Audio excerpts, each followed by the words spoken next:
Who's excited to learn some more? Yes. Who's really excited? Yes. Okay, this session it will be a much shorter session. I'm just going to introduce to you and talk to you about how to be successful in business. Who already is in business for yourselves? Who has a business for themselves? Yep, a few people. Who would like to one day have their own business? A few people? Okay, fantastic. Who works for someone else that has a business?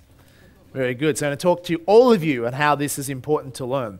So what gives me the right to speak on subjects such as business? I've been fortunate enough, one of my passions is I've been called a serial entrepreneur. That's because I've created a lot of companies in my life. Over the last decade or so, I built over a dozen different companies in a range of different industries. To build a company in one industry and be successful is quite challenging. To be able to build it in multitude of industries and have a large percentage of companies actually be profitable and successful is very difficult to do. So I'm not saying that to impress you, but impress upon you. I built companies, obviously in education, I built it in trading, I built it in property, I built it in accounting, finance, broking, stock broking, financial services, media, publishing, and I have a group of rural companies as well. Okay, most of those companies are still owned today. There's been about three companies I've sold in the past, and so I've had a lot of experience in a short period of time of how to build businesses.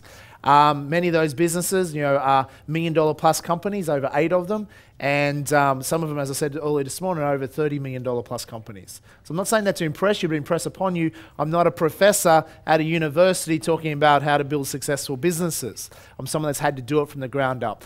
Now, the other unique thing about that is that most of my companies have been able to build debt-free and self-funded, which is even that much harder to do. Now, in saying that, I've been able to do that, why I also have a speaking career, why I'm involved in charity, why I'm a part-time farmer as well, and doing multitude of things and still have a life. Most people can't manage one career or one business without working all the time and not having a quality of life. If you know anyone that hangs around me, I take regular holidays. I'm rarely in the office. I'm not chained to a desk, and I have freedom. That's even harder to do. I know very few. A lot of people in the world that become wealthy might be able to teach you how to become wealthy, but very few of them can teach you how to do it in a way that it's a balanced lifestyle. Because it's not easy to do. So I share that with you. I said not to impress you, but impress upon you. I mean, someone that's been able to use strategies in a way to build businesses that work ideally without you. Does that mean all businesses are perfect? Yes or no? No. There is no perfect business. And the challenge that people have, is jot this down, is perfectionism. In each and every one of us, there's a perfectionist. A lot of people think perfectionism is a high standard. Bullshit. Jot this down. Perfectionism is a low standard. And what I mean by that, you say, well, Jamie, you're saying I should be perfect and I want things to be perfect. The reality is things are never going to be perfect. So most people wait for the perfect time or the perfect opportunity, or I just wanted to be right, I wanted the best and the best. So there's a few things I need to introduce you to. One of the things I introduced you to before was the 80-20 rule. Remember I talked about 80% is mindset? Remember? And then there was 20% was mechanics or strategies. There is another 80-20 rule. Who can tell me what it is? 20%, 80% What's it called? 80-20 rule. What is the other 80-20 rule called? Exactly, very good. Pareto principle, jot that down.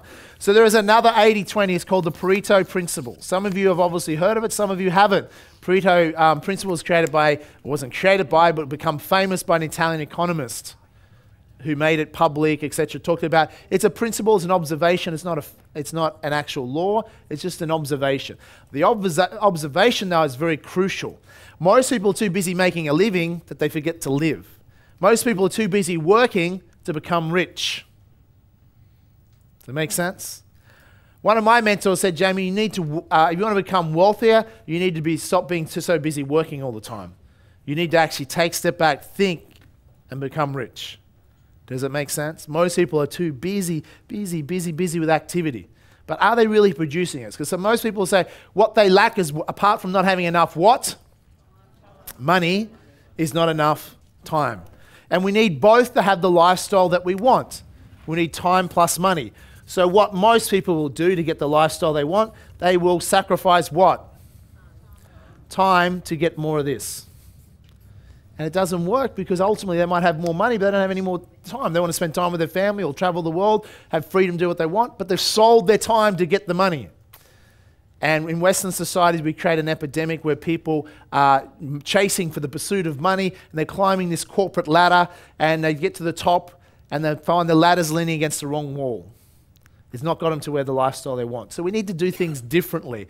So what I'm suggesting is a Pareto principle is a very important part. So what I'll be teaching you, I'm launching for the very first time. I decided only a couple of months ago, I said, you know what? There's so much that I've learned off my mentors. There's so much I've learned through building a business or many businesses, is that I could share so much knowledge and information that would help a lot of people. I wished when I was studying as an entrepreneur, I could come to a course, sit down with other successful entrepreneurs, and they just spill the beans on everything they know.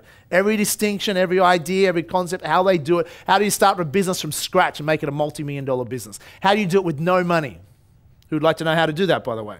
How do you grow and rapidly grow a company without spending a cent on advertising? Who'd like to know how to do that? Most businesses don't know how to do that. I run a company that will do close to 60, 70, maybe $80 million this financial year, the group, and we spend no more than $15,000 on advertising. That's good. That's very good. Yeah, thank you. Okay. Do you know what I'm saying? Many companies have been built with zero-cost marketing. So there's a lot of things that you can do to do that. But these are things that you can learn and apply to any business. Now you say, well, Jamie, I'm not in business for myself. Well, you either work for someone else or you have your own business, true? In most cases. You need to know this stuff. If you understand this stuff, one of the reasons when I went to work for my mentor, I was able to develop a relationship and work my way up in that company rapidly, is because I went and studied marketing. Not at university, but I studied by reading books, going to seminars. Jay Abrahams, who's heard of Jay Abrahams before? If you haven't heard, Jay was one of the first people I studied about marketing. The guy gets paid $10,000 US an hour just to speak to him about business. He has seminars that cost $50,000 to go to. Some of you thinking, my stuff is cheap, huh? But people pay. Why? Because he puts a guarantee on it and because they get such results. I mean, one idea, if you're a business owner, just one idea can quadruple your business, let alone get a 5 or 10% gain. For most people, just a 5 or 10% shift is a lot of money to the bottom line. I'll give you some examples of that in a moment. But if you work for someone else, you need to know this stuff. Because jot this down, I'll come back to this in a moment. There's 2 things that you need to do to be successful in life and to be successful in business. Jot it down. Number 1, you must add what? You must add value. This should be your organizing principle in everything you do. So adding value is not this. Getting a job because you need the money and you don't care about the success of the company. People that are stealing the paper clips and pens at lunchtime. They're waiting for, thank God it's Friday. You know, some people like that. They're watching, all they're about is what's in it for me. Give me a paycheck. They couldn't care whether the company makes a profit. They couldn't give a damn about the company because they're just into getting. Is that a recipe for success or failure? And a lot of people like that. They wonder why, and they're the same people that are cynical you can't become rich. Because all life is about them is to take, take, take, and not give. Universal principle tells us this. In order to get, you must first do what? Give. So why not base your business, your life, everything you do in your career around universal principles? Is that smart?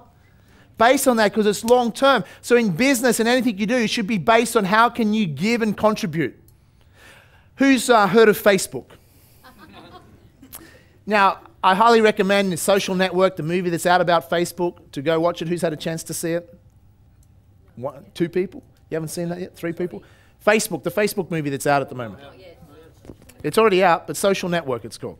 Now, I'd read the book many years ago about the story of Facebook. It's a fascinating story, but it's a great business lesson. One of the things that Mark Zuckerberg, or Zuckerberg, how do you pronounce his name, he became a billionaire at the age of 24. Okay, Facebook today is valued at $25 billion. Okay,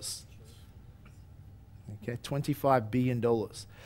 And originally, he didn't create this company to change the world. He didn't go, you know, I'm going to change the world. You watch the movie, basically, you know, it's dramatized a little bit, but he had a fight with his girlfriend. She basically dumped him, and he'd been drinking, went home, sat on his computer, because he's a very smart computer programmer, and being annoyed and upset about that, he started blogging and bad-mouthing her, basically, on his blog where everyone in the Harvard University could see, so that wasn't a good move. But it inspired him to create a social networking tool. Now, already when he was at school, he was offered $1 million by Microsoft for one of the programs he'd created. So he'd already become talented at creating these things. Now, he started the niche though. Some people say, oh, he stole the idea from someone else, etc. The idea was not new. At the time, Facebooks were, you go to Harvard or you go to any college, Facebook is when the first people come in for the year, they'll get a photo of everyone, put in like a yearbook at school. You put a photo in year 12, put a photo in, a bit about you, and that's your yearbook, all the people in your year. That's basically what a Facebook is. However, all the colleges were basically saying, why isn't this online? And all the administrators of colleges getting complaints as people say, why isn't the Facebook online? Everyone was talking about it. Why don't we put Facebook online? So it wasn't an idea that you had to be, it was freely out. Why doesn't someone do it? The difference is he actually went and did it. Okay? Not to change the world, not to make the world a better place and do what Facebook is doing and the shift and it's having on the difference in the planet, the information it's making available, organization of information and the changes it can make because people can group and create a community. Okay? Through the power of Facebook or stay connected with their friends, etc. It wasn't that. It was really just one way for them to meet other girls on campus initially. It was driven by that. And he created a program where they could compare one girl to another and see who was the hottest. Okay? And he created the program late at night, and that took off. It got so many hits, it affected Harvard's server system, made it crash, and then he got called before the board. But out of that, it gave him the idea to then go and start what has become Facebook. And originally, it was just for colleges. Okay? And Facebook grew to 1,000 users, 5,000, 10,000, 50,000. 100,000 and 1 million, 5 million users, 10 million users, 50 million, 100 million, and today it has over 500 million users on Facebook. And that will continue to grow, no doubt, to billion and 2 billion, etc. It just come with an idea. Now, but one of the things you'll learn what he did there, he was very strict because he was not about the money. He had a strong vision as it started to grow. He realized, my God, this has massive potential. And his business partner, now the two things you have to have a challenge in business, and the movie highlights the two challenges if you read the book of any business will face. You say it's not about the money. Well, that's great, but I need money to survive. I need money to pay for server. I need money to pay for staff. So you have these, in business, these two conflicts. So rule number one, you must add value. Rule number two is you must make a what? You must make a profit to have a successful business. So because even if you have a non-profit organization, it still has to make profit, so it's got money to invest into the mission of the non-profit organization. Or if it's a profit organization, into the mission of the company and then pay dividends to shareholders. Making sense? So the two challenges that you have in any endeavor is you must add value and you must make a profit. And these are the two things in business you must balance. Some people are focused purely on the profit. And they're not cared about, they're just after getting, okay? And they're not worried about giving. We know that's not successful long term, is it?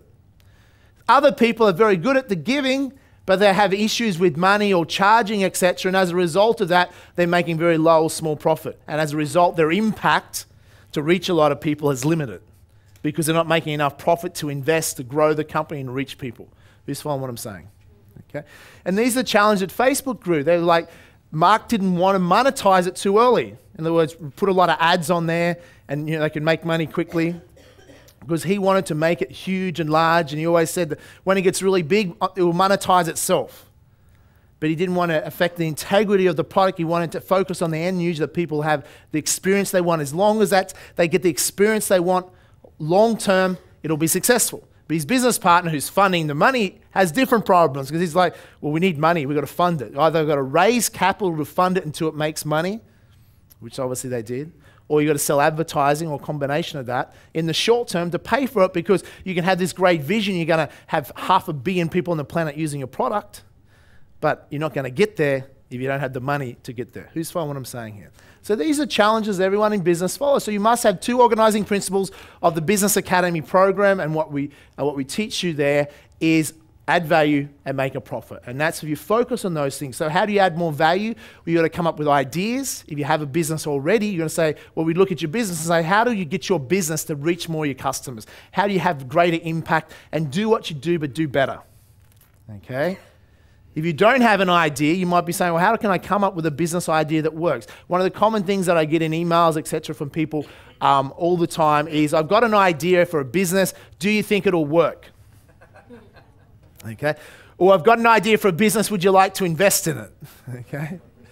So what you can do is you get better at being an entrepreneur, you can usually pick out what will work and what won't. Or you'll see the obvious mistakes. Through my experience, I can see in ideas what the obvious mistakes are and some of the lessons to avoid in business, where other people that have been through it, they will do. But here's an obvious mistake people make. They spend too much time planning and thinking about what they're going to do and too little time actually doing it. What I mean by that, it's great to have a business plan, it's great to have all those things in place, but what's the most important step in a 1,000-mile journey? One step. The first step. So what we want to do in any business endeavor, here's a clue for you, and we'll go into this detail if you want to come to the Business Academy, but really what you're looking for is you want to find out as quickly as possible whether your idea will work. You want to test it on a small scale. Jot this down. Test and measure.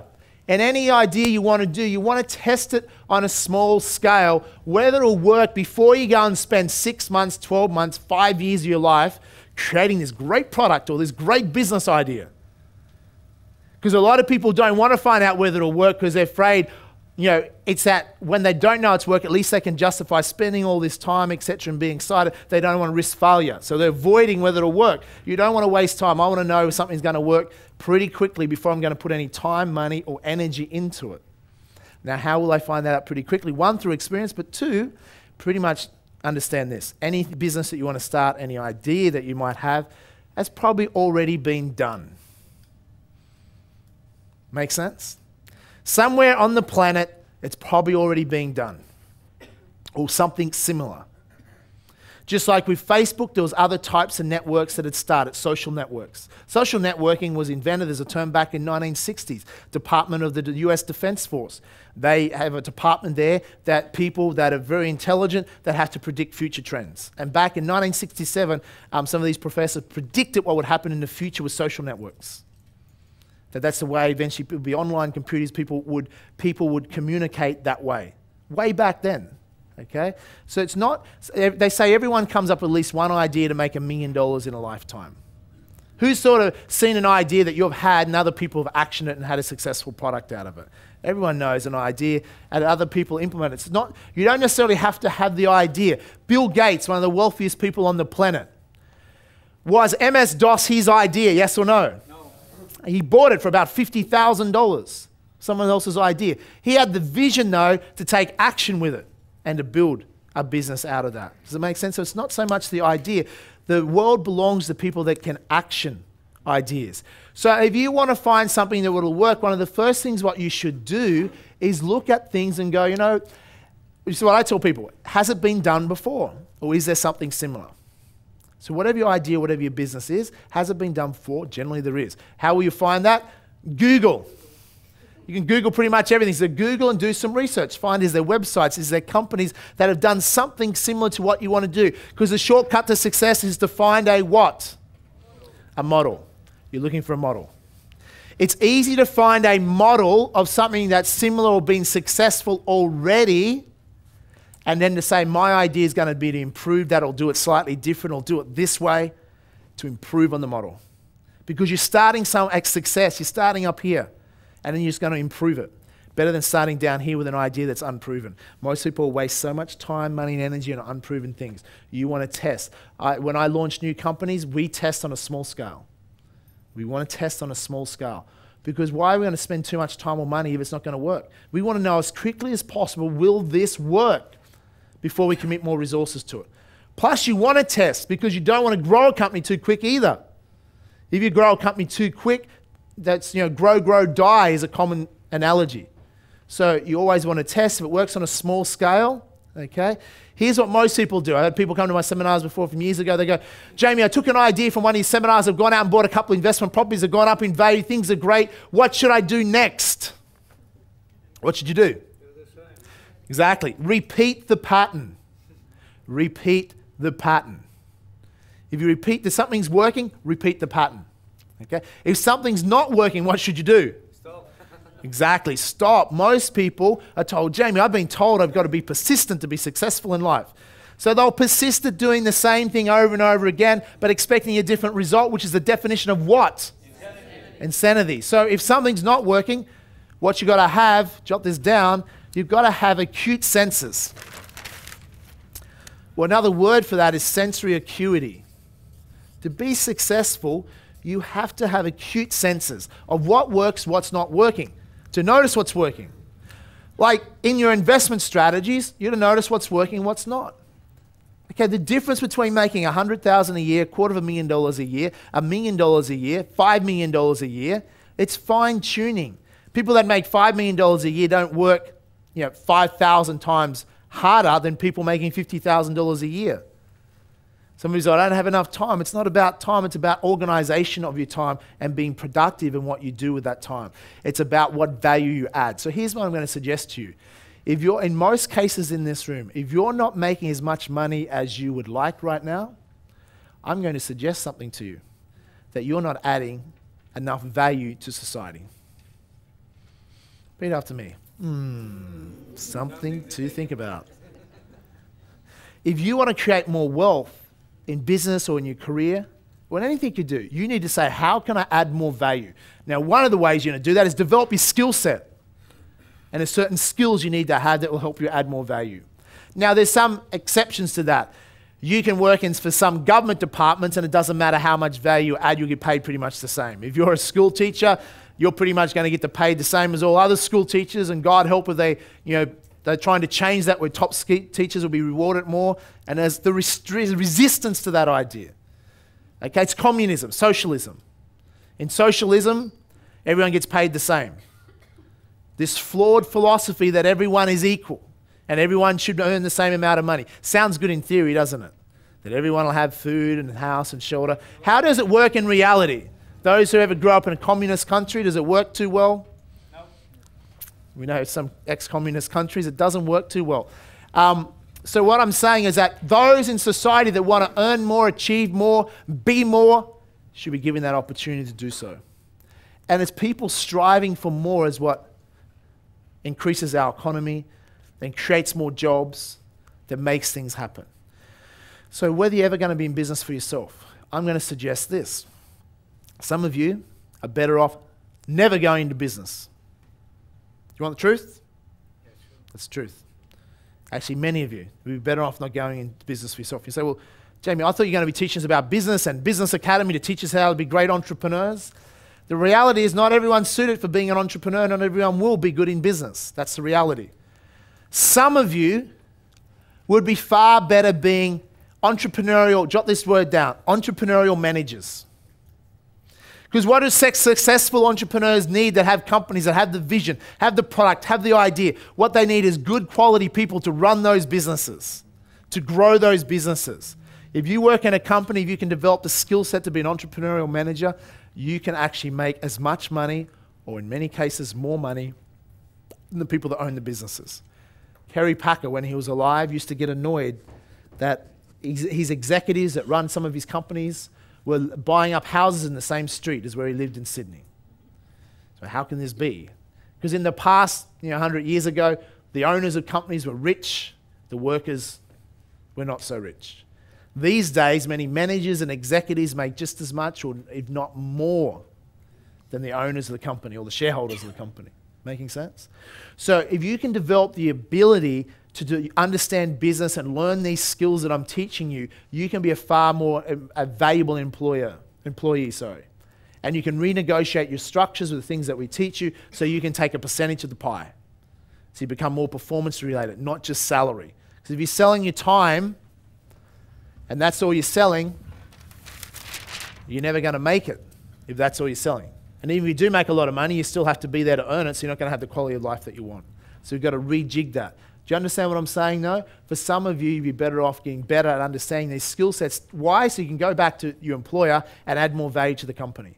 And then you can be rewarded in that. And that's what I did when I started working for my mentor. Say, how can I add more value? And I put propositions as I built the relationship of how I could, 2 ways you add more value or add more profit to a company is 1, increase its revenue, And 2, decrease its costs. It's not that complex. You've got to help the business increase its revenue and decrease its costs. So through our business academy, that's what we'll be looking at, saying if you own a business right now, how do you increase your revenue and decrease your costs?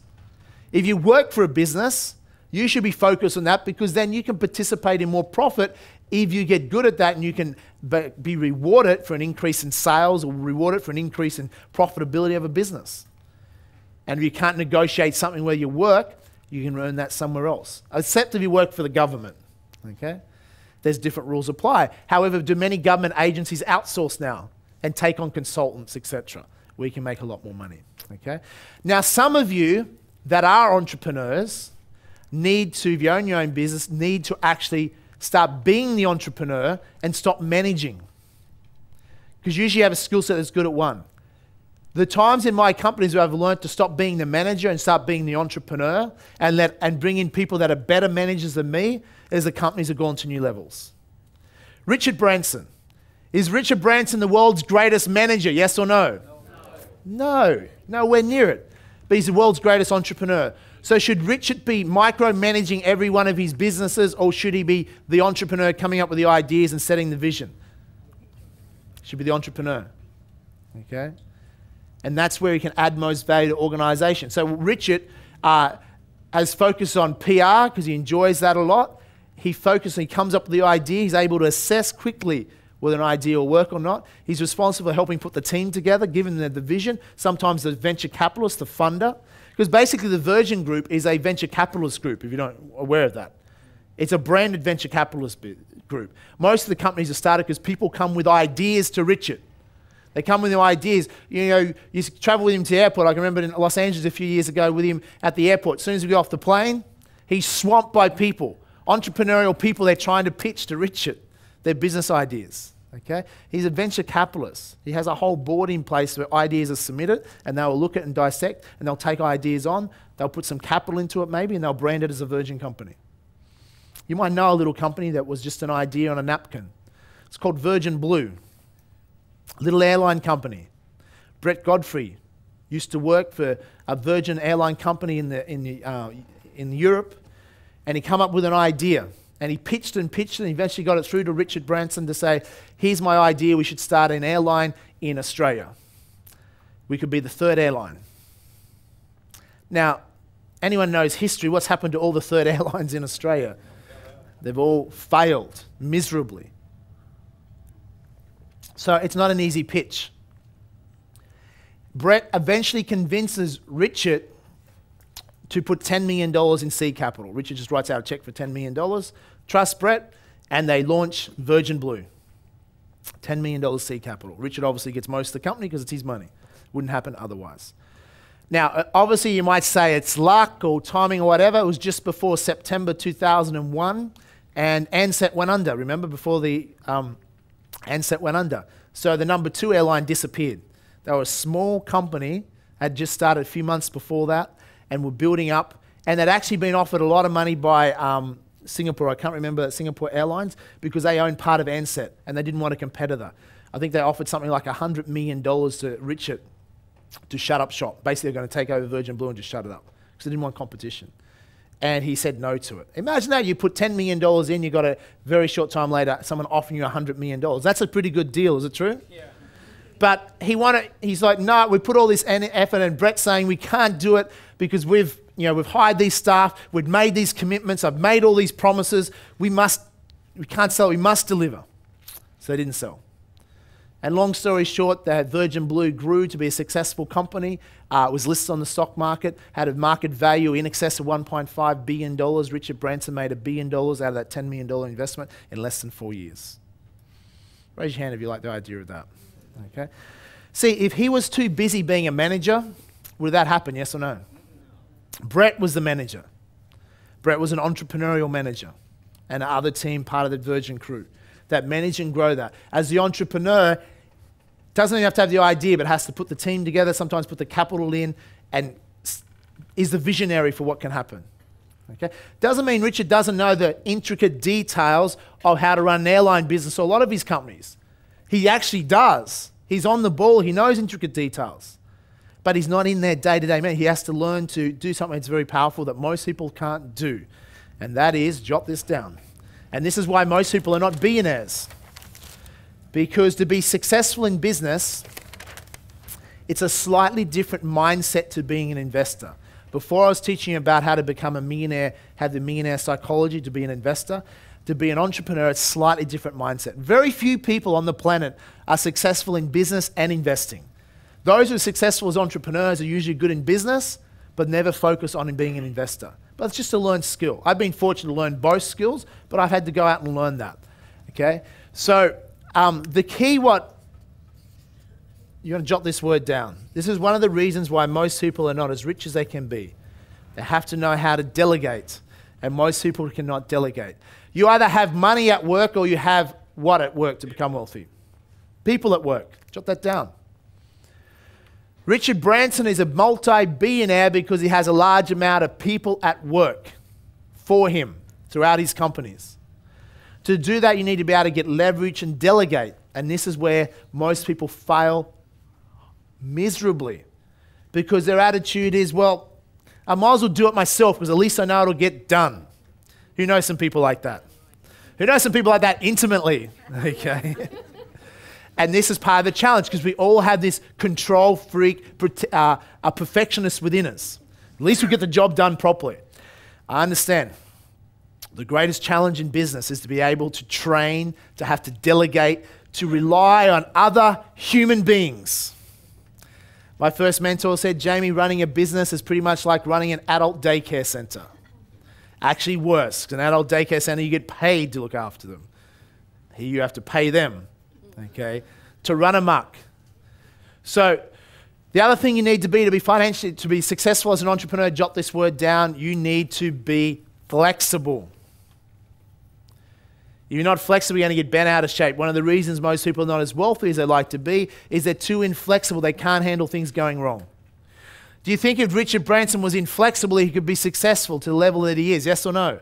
How many things are going wrong in any of these companies at any given time, at any given moment?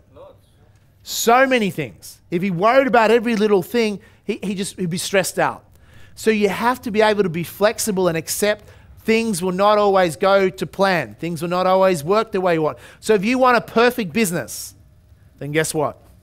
It's not going to happen. Is a Virgin company, successful as they are, is Virgin always perfect at delivering what you want? Yes or no?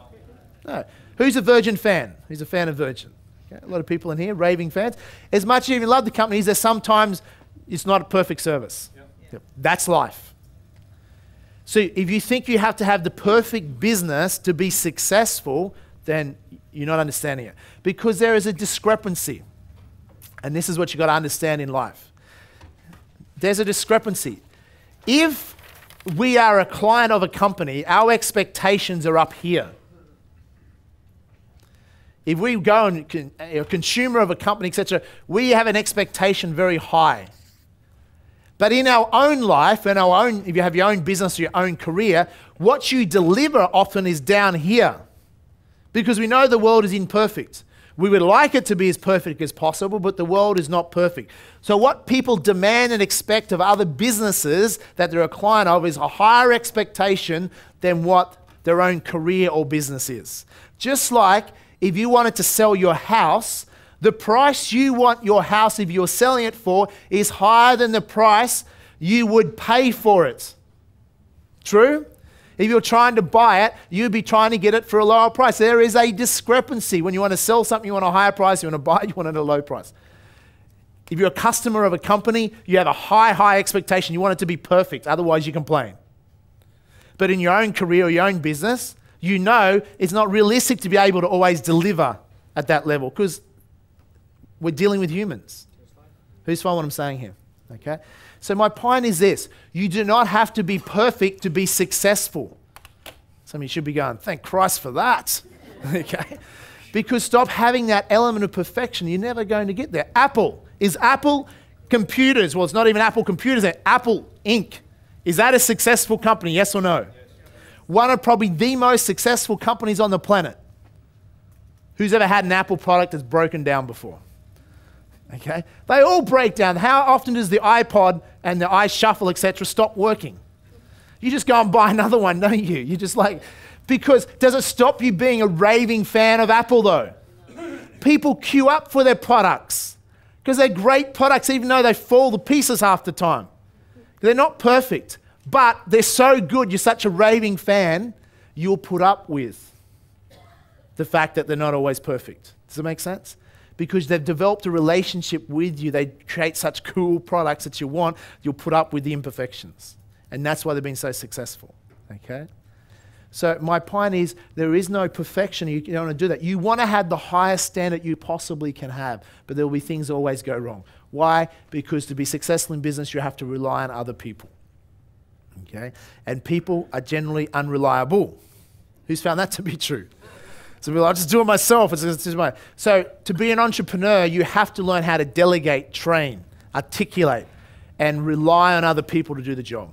And a lot of people just can't do that. They just freak out because they know. And that can be very expensive and can be very difficult. Am I saying it is easy to build a large team of people and have quality managers, etc.? I'm not saying it's easy.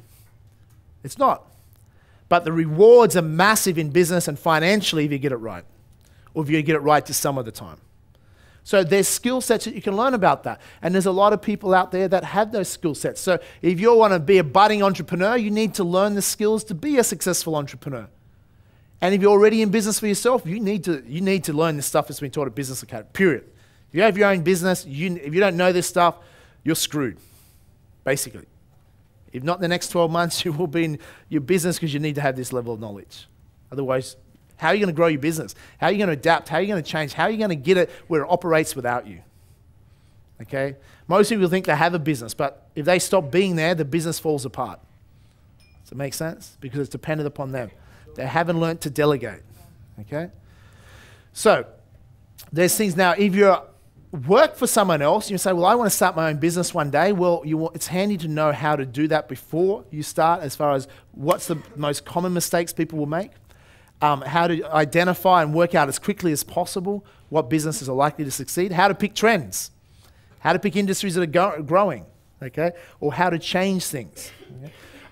Where if you're a manager or work in a company, say, how can you add more value to the company you work for and take a bigger slice of the pie? How can you get paid more money? Okay, and you'll be surprised at how much you can make as an executive if you know what you're doing. Okay, because in business, it's easy if you can develop these entrepreneurial management skill sets. I know for some of you this is a little bit advanced for you, but if you can learn how to manage and grow businesses, it's easier. It might take 10 years for an entrepreneur to take a business from zero to say $30 million, as an example. If you know how to grow businesses as a manager or an executive, it's far easier to take a $30 million business to $100 million. A lot less effort, but a much bigger result. And you take a slice of that pie. That's how executives make millions and millions of dollars. CBA, CEO, makes how much? Too much, yes. $16 million. Okay? Why do these executives get paid so much? They bring value. Okay? At the end of the day, if they're managing businesses, they work for the shareholders. If they're managing business and get a result, okay, and increase the profitability of that company, then they deserve their big salaries. If they're not and they're losing the company money, then that's when the issue is, why should they be getting paid a large amount of money? Okay, they still want to be paid X amount because that's just the demand that there is. Because the skill set to do this is a high-level skill set. So if you can learn how to do that sort of stuff and get that experience, you'll get paid a lot of money. Now, you don't have to be managing $1 billion company. How many businesses out there that need quality people? You talk to people, most companies, what's their biggest problem? Can't find quality staff. Be a quality staff, be a quality manager, and the opportunities abound everywhere in what you do by understanding these things. Let me give you a quick analogy of what you can do in business to make a difference. My mother, many years ago, decided to start. She was bored. She got a job working in the coffee shop in town. She was working in the business, getting a steady salary every week, enjoying it. So then she decided she would buy the coffee shop.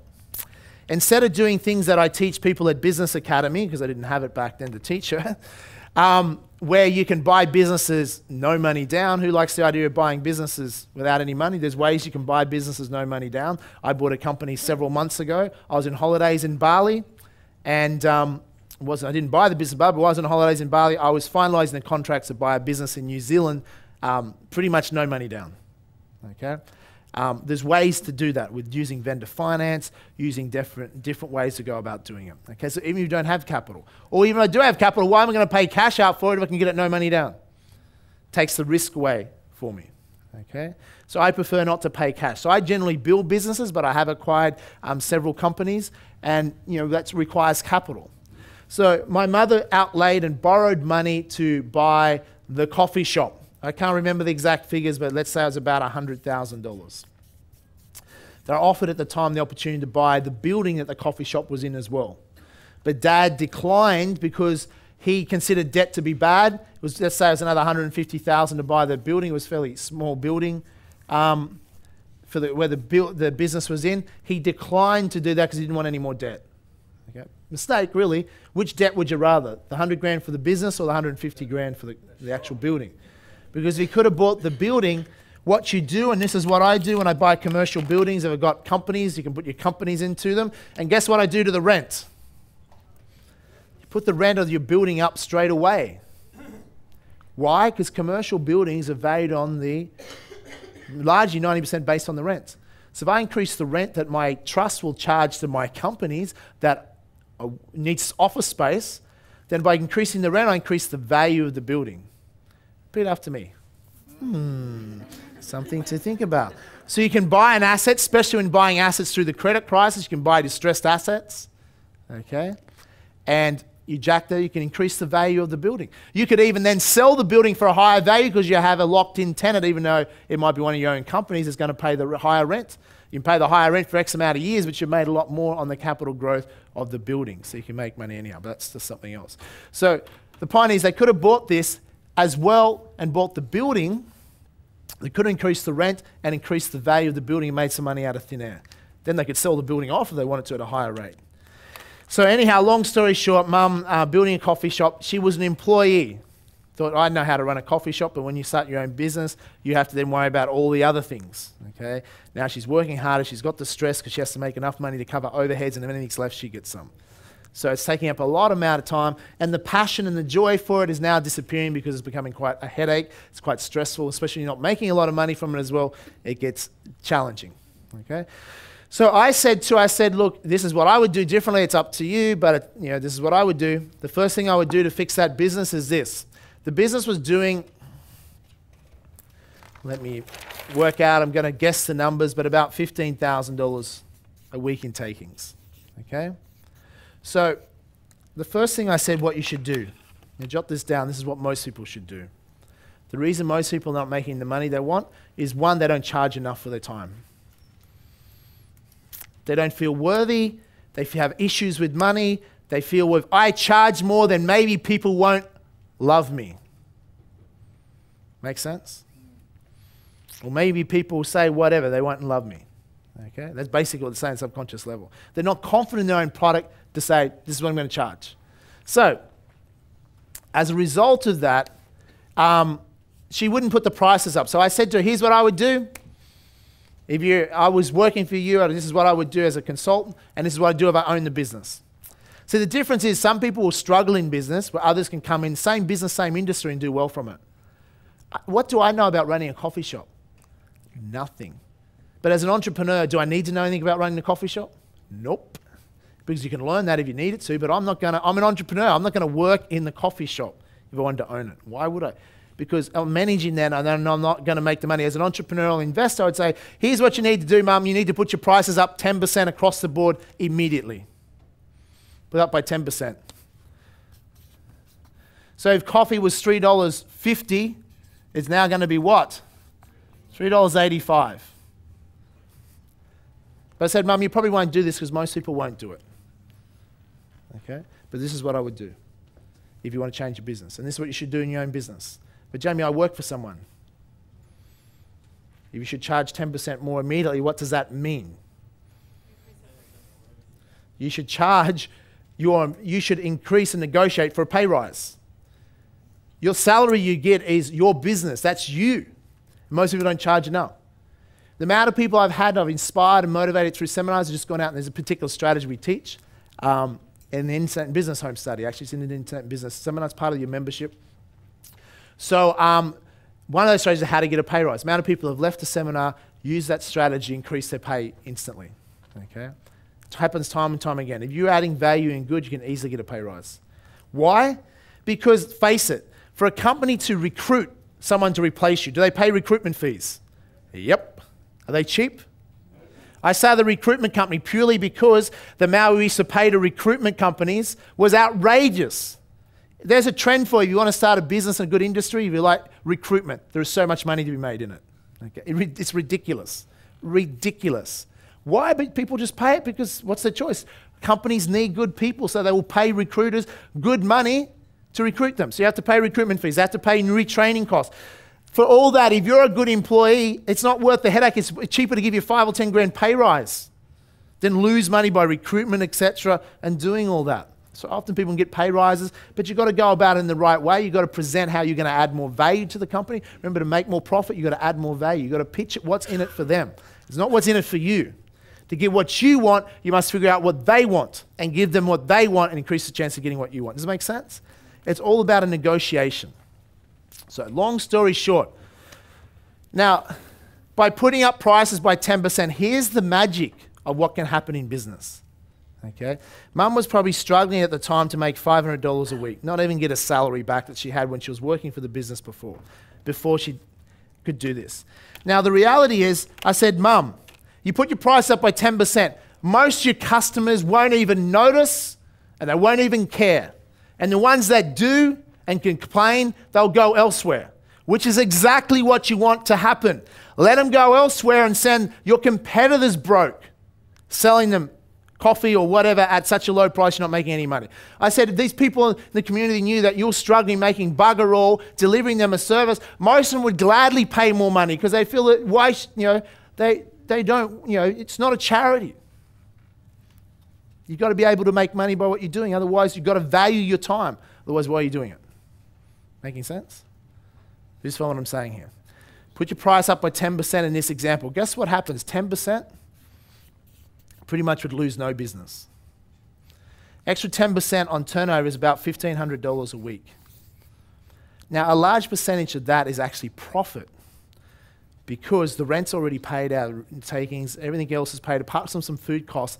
Let's say $1,000 of that, because the extra part is where all the profit is. $1,000 of that is profit.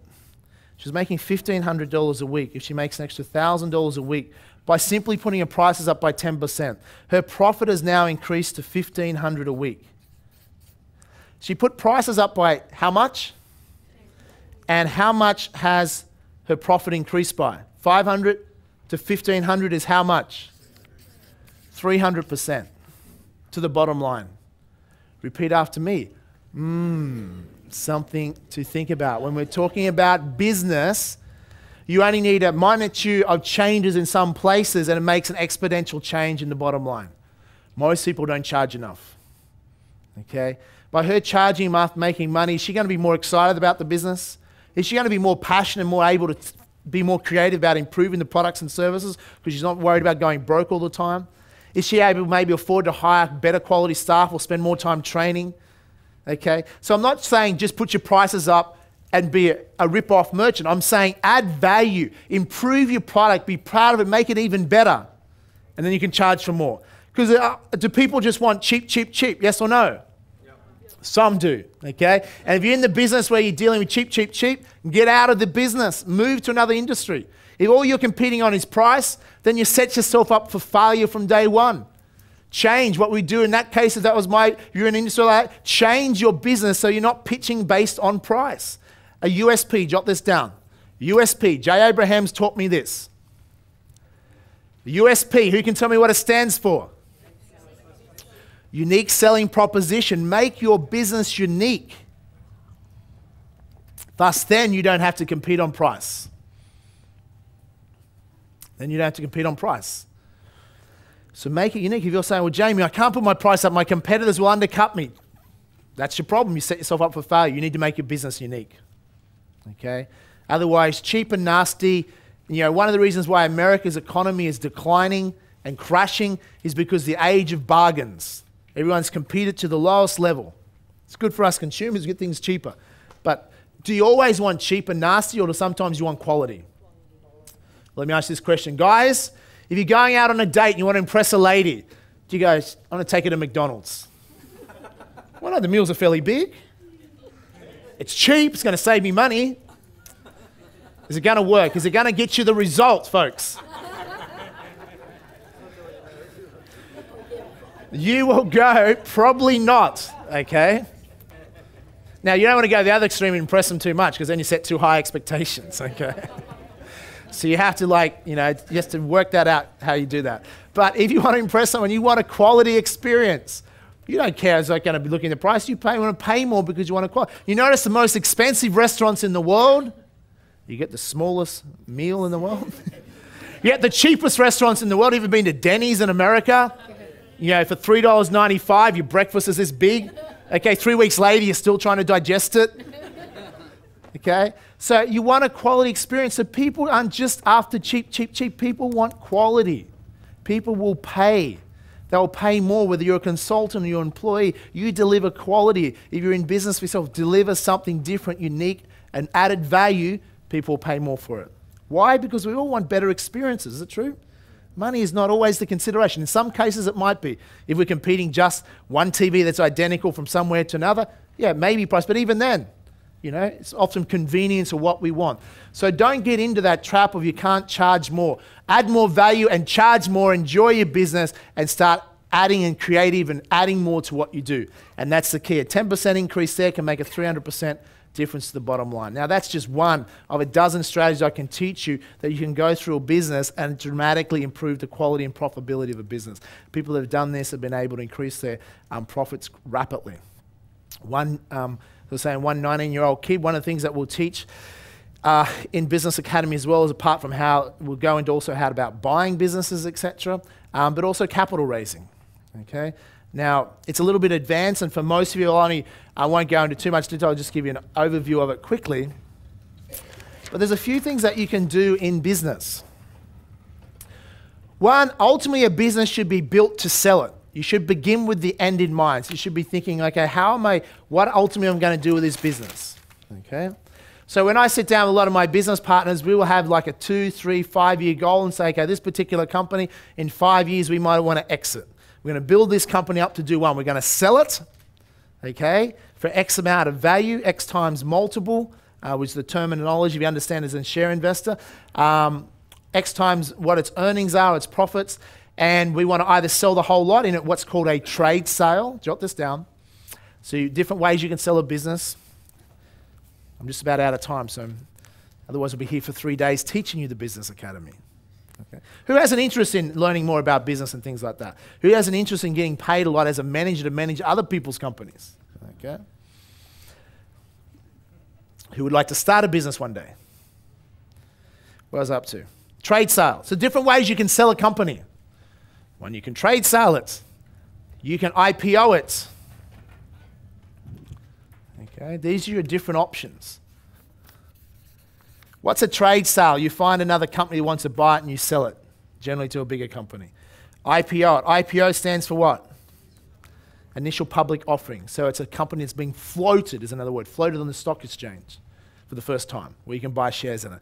There's a particular company in Queensland right now that's being floated. Who can tell me what it is? QR. How much advertising are they doing to try and get that float away? It usually gives you a good indication they're struggling to get the float away. I'm not going to upset your premier by saying anything about it, but I'm not going to be investing in QR, okay? Not that I'm saying it's not a bad company, but it's really not that exciting, okay? It's not that exciting. What they're doing is getting a lot of capital to pay down their debts and fix the state's budget up, basically. IPO, so that's initial public offering. Companies that list like that, you can do very well out of IPOs, okay? But in recent times, IPOs, Coles Mine, some of them just haven't performed. So the market gets, they have to lower the price, otherwise the market's not going to buy them. Or you can sell different ways. You can license your company, and sell off licenses. You can franchise your company and sell your company in different bits. Okay, or you can divide a company up and sell off parts of it. Okay, I'll give you an example of that in a moment. Or you can sell part of your company. You can take on, cornerstone investors, or you sell part of it. You might take on a 20% investor. You might sell 20% of the company. Or you can also do what's called gradual sell down. You gradually, over time, sell a percentage of the company off over time. A lot of businesses in Australia are going to be on the market. Baby boomers over the next 5-10 years will be selling most of their businesses as they move into retirement. Many of them will struggle because they don't know how to build their business, make them profitable, attractive to investors. Okay?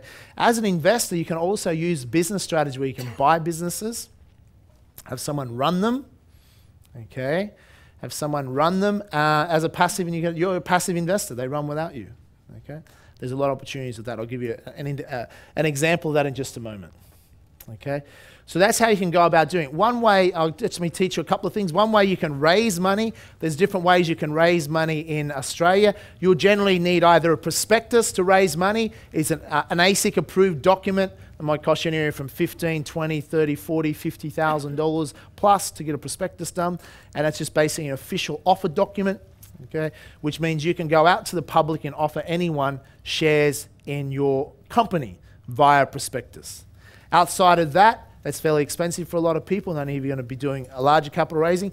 You can do things such as 2012 rule, some of you are familiar with that, where the ASIC rule basically is that you can have a maximum of 20 investors in any 12-month period as long as you don't raise more than $2 million. Okay? So you basically 2012 rule, which means you still would have an offer document, a properly planned offer document that's compliant that you can make available to people.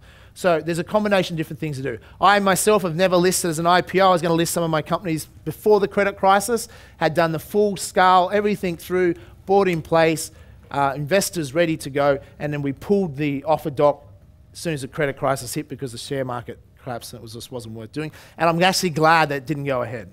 Because then when you sell your company, if you're only selling part of it, you now effectively become an employee of your company. You report to shareholders, you report to a board, there's a lot of compliance, and if you're a creative entrepreneur, that stuff will drive you insane, okay? Because entrepreneurs are used to running their own show. They don't like to be told what to do. They don't like answering to anyone. Another way you can raise a lot of money, I'll give you a quick, there's heaps of ways you can raise a lot of money. A lot of people say, I need this, I want to start this business, but I don't have the capital, or I don't know how to do it. A very simple way to raise money is more attractive. You can do a thing, jot this down, and you'll hear this has been talked about a lot, is what we call convertible notes.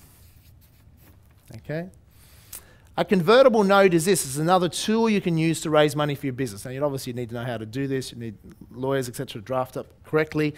But I'll give you an example. I've recently made 2 companies actually one. The second one will be becoming available soon. Turn them into public companies. They're called publicly unlisted companies. They're not listed on the stock exchange yet. But we're raising what's called pre-IPO money for a company that's either going to be trade saled or listed down the track, where you raise money. What pre-IPO is where people get in before companies list or before they're sold off. Okay? Usually sophisticated investors are generally the people that get access to different companies to doing that. So what we did on one of my companies, which I'm raising capital for at the moment, it's a media company. It's a company that I acquired last year and have building, buying different assets. So we're raising capital to expand the business. So what we do to make it more attractive to investors, we do a convertible note. So an example convertible note might be this. It's basically like a coupon or like a certificate which says the note, basically a note. What's a piece of paper? Sorry, what's money? It's a piece of paper. What's a share certificate? Piece of paper. What's an invoice? What's your pay slip? Okay, that's what money is. Basically, you're creating money, a convertible note. Convertible means it's a note that says you can buy shares in a particular company at a particular price at a particular time in the future. I.e. that note will convert to shares in a company, i.e. you're raising your company at a particular price in the future at a particular time.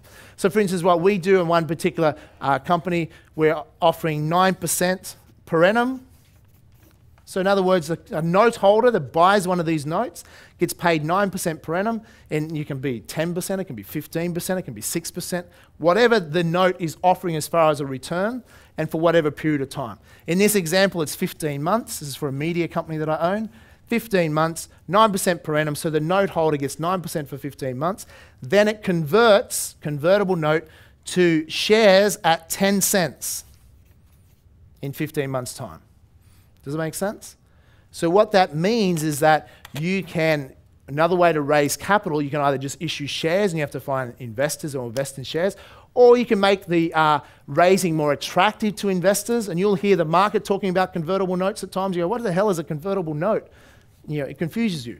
All it's talking about is a note, it's a piece of paper that will convert to shares at a future time in the company. Warren Buffett's done very well out of convertible notes, because what he did is that when he was bailing these banks out, he took some notes to say, I want guaranteed return. Why? I'm putting billions into banks that need it. I want a guaranteed return, and I want it to be able to convert to a stock price that I want in a certain period of time. So he has both options. If he doesn't want to convert the stock, he had the option. Doesn't want to convert it, he's still getting paid good premium, but the option to convert it as well. So then if the stock price does recover, he's able to buy it at, say, 10 cents, and the stock price goes to $2, $3, he can convert and get it at 10 cents. Making sense? So it's a very good clause for him to have in this. But he's saying, I'm not just going to give you money, I want a return as well. So I don't know how much he was getting, probably 10 to 14% on his billions of dollars invested, and then it still converts to stock. Powerful tool. So as an example of that, it's a faster way to raise capital. There's many ways to raise capital. That's one way. Make sense? So quickly, I'll tell you a little bit about Business Academy. You would each have a brochure about Business Academy and a few things in there. It's not for everyone, but those who seriously want to take their life to a new level, and if you want to make serious money in the future, you can make a lot of money either having your own business, or you don't have to be in business for yourself. A lot of people think you have to be in business for yourself to become wealthy. I've already highlighted in this session that you can become a more successful manager or partner up with successful entrepreneurs and help them grow their companies, okay? You don't have to have your own business for yourself. Some of you want to start your own business. Some already have your own business. Some of you want to become better entrepreneurial managers, okay? So the program will be next year. The first one will start in February in Melbourne. There'll be one in the Gold Coast as well later in the year. We only do 2 a year. It's a 3-day event, live event. I do 70% of it, and I'm also inviting in a few business experts on different areas that can help you with particular areas that you might want to be able to implement. I'll bring a capital raising expert as an example for those who are looking to raise capital for a business idea or to exit out of your business. I'll bring in someone off my board, successful entrepreneur, sits on some of my boards where he can share his knowledge of business, etc., and different viewpoint. I'll bring other people that are experts in different areas that are important for business, okay? But majority, I'll be teaching live. Melbourne, February next year will be the first time to do that. How much is it to do that program? Depends whether you're a member or not. There's some discounts available for you today because it's a new program. Jot this down. If you're a 21st Century member, so those who are watching this at home on DVD, this is the price that it will be in 2011. As a 21st Century member, it'll be a $7,995 program. It includes a series of home studies with that program that's shipped to you straight away, so you can start studying those things before you come to the event, so you can get underway with your knowledge. And if you're not a 21st Century member, it will be a $9,995 program, okay? However, for the people here, not the people at home, you'll be able to get some substantial discounts. For 2010, you'll be able to enroll into this program as a member for only $2,995. If you're not a 21st Century member, it will be $4,995. You can take it on a payment plan as well and pay that over time. You don't have to pay it all up front, okay? Also, what we will do at this level here, your 21st Century 5-year membership will be included as well, okay, in that package. So if you're thinking about doing that anyhow, that will be included as part of that. Does it make sense? Guarantee is this. It comes with a $250,000 guarantee. Basically, what I'm telling you is this, is that you don't believe you can make or save at least $250,000 in the ideas, strategies, concepts that you will learn at that event. And spending 3 days with me, teaching you everything I know about business and the other experts that will be coming in. Then you have up into, I think it's dinner break day 2, something like that, it's on there. Dinner break day 2, just hand back your materials, it costs you nothing. Make sense? Who's excited by that? So basically, you will learn ideas, you'll make or save, know how to make or save an extra $250,000. You be the judge of that. Okay, some of you, just a single idea in the next 5, 10 years that you can pick up from that event can make you millions. But if it's only a few $100,000, there's a lot of potential of things that you just don't understand and you don't know that can make a huge difference. So that's the promise for that. So there's no risk to it. What will it cost you if you don't know this stuff is probably the more important question. Okay, very good. So, look forward to seeing some of you there if that's for you. What I want to do, we're going to have a very short in-room break, but in this in-room break, what I want to cover for this, not for everyone, but if you want to stay in the room, I think Eric spoke to you a little bit about Coach the Coach program yesterday for some of you who'd heard about that. And I think in lunch break or something we talked about that. I'm going to just spend 5-10 minutes talking about that very briefly. I know many of you had extra questions on that, just what we're looking for. We're looking at 21st Century to release the coaching program to teach people who want to build a coaching career, how to go out there and coach others in a lot of the strategies that we teach and build a successful coaching business. And also we're looking out of that to recruit potential people, the best, to come work with 21st Century as either financial coach or success coach or business coach, the different areas of coaching that we require people to work in our organization.